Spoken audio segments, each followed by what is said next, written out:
Man, oh man, you watch a game like that, and you really start to wonder.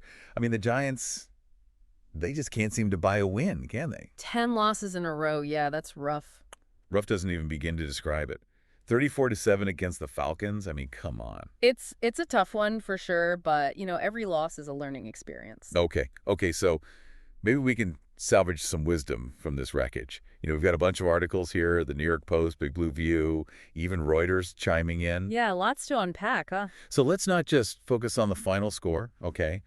Let's get into, like, the nitty-gritty, Yeah. What is this game, this loss? What does it tell us about these two teams? Where do they go from here? That's what we're going to deep dive into today. Yeah, sounds like a plan. All right, so first things first, the game itself. Now, you see 34-7 and you think, oh, total blowout. But hold on a second. Oh, yeah, I see where you're going with this. Giants actually scored first. Rookie Tyrone Tracy hauls in a touchdown pass from Drew Lock. First NFL touchdown, right? Exactly. Yeah. I mean, for a minute there, just a tiny, tiny minute, you thought, all right, maybe this is the turning point. Hope springs eternal, right? But Especially for Giants fans. then reality sets in. Jesse Bates III, pick 6. Bang. Just like that.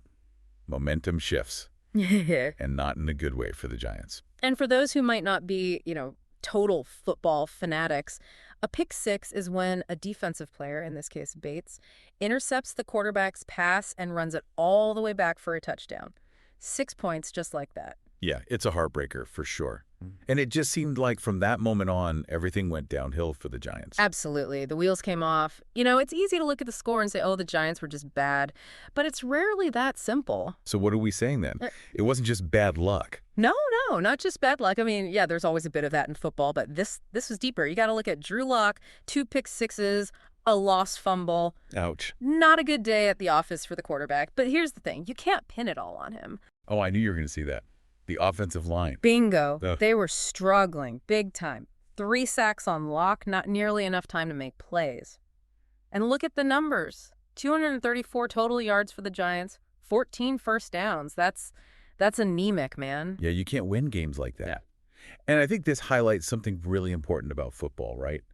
It's not just about individual talent. It's about the whole team working together. Totally. 100%. I mean, you can have the best quarterback in the world, but if your offensive line can't protect him, he's going to get crushed. And on the flip side, if you've got a weak defense, it puts even more pressure on the offense to score points. It's a delicate balance. Exactly. And then you throw in the penalties, those little mistakes that could really kill a drive. It feels like the Giants were just like constantly shooting themselves in the foot. Lack of discipline, yeah, that can really derail a team. Okay, so Giants, obviously a lot to work on, but let's shift gears a little bit, talk about the Falcons. 8-7 now, yeah. They're looking pretty good. Yeah, they are. Playoffs are definitely within reach. And think about it. They made a huge decision going into this game, benching Kirk Cousins, starting rookie Michael Penix Jr. at quarterback. Big gamble, right? Absolutely. I mean, Cousins is a veteran. He's known for consistency. But maybe the Falcons felt like they needed a spark, something different. So how'd Penix Jr. do? Not bad for a first start, 18 completions on 27 attempts, 202 yards passing. Did throw a pick, though. Good thing it wasn't another pick 6. Right. But seriously, you got to think benching Cousins, starting the rookie, that signals something about the Falcons' mindset. They're not just playing out the string, they're going for it. Yeah, I like that. Bold moves. Now, can we talk about Bijan Robinson for a second? The guy was a monster on the field. 94 rushing yards, 2 touchdowns. He's a beast. It's a reminder that you can have all the fancy passing plays in the world, but you still got to be able to run the ball effectively. It's the foundation of a good offense. Sets the tone, controls the clock. So, Falcons, playoffs in sight, rookie quarterback making waves, and a running back who can just bulldoze through defenders. What's not to like? Well, they've got some tough games coming up, so it's not a done deal, but they're definitely a team to watch. All right, let's circle back to the Giants. We've talked about the offensive line woes, the quarterback struggles. And don't forget those penalties. Right. The penalties. It all adds up. But here's the thing, and this is where it gets kind of interesting. The Giants might actually benefit from all this losing. The silver lining of a terrible season. Exactly. They're currently in line for the #1 pick in the draft. Which means they get their choice of all the top college prospects. And in a quarterback-driven league, you got to think they're eyeing one of these talented young quarterbacks coming out. We're talking Travis Hunter, Shedder Sanders, Cam Ward. Any one of those guys could be a franchise changer. It's almost like this game against the Falcons was a preview of what the Giants need to address in the draft. They saw firsthand what a dominant running back can do.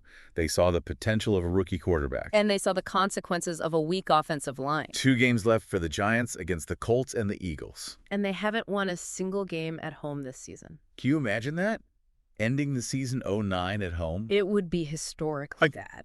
So as we wrap up this deep dive, I got to ask you, and I want our listeners to think about this too. Do you believe a strong draft pick, maybe even a franchise quarterback, is enough to turn the Giants around next season?